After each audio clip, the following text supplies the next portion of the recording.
magdaragaw, magnanakaw daw ako. Magnanakaw ka? Oo, sabi ko, sir, kahit ka umuulan, lumalakad pamilya ko. Oo. Para makakain lang kami. Tapos nanakaw pa kayo ng ganyan eh. Kasi sana mayaman na kayo. Yun nga. Di sana kahit papaano may sidecar kayo. Yun nga.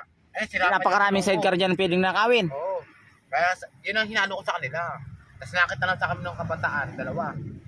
Tapos mamaya konti. Sabi nung sa kabataan, sayang eh kahit sa loob ko lang, sabi ko, kung pinibenta ka ako. Kaya pinakamin ako ng masiyat. Talagang ganyan pare. Dahil lang kalagayan nyo ganyan. Kaya lahat na lang ng masama na ibibintang sa inyo. May ganun talagang mga tao ngayon. Kaya napakatay kaya lumabot kami rito eh. Kung sino man dumampot sa akin, sana martig nila, wala akong ginagawang masama. Totoo yun. Oo. Alam mo, Alam ko na wala akong ginagawang masama. yung may... Ating gabi,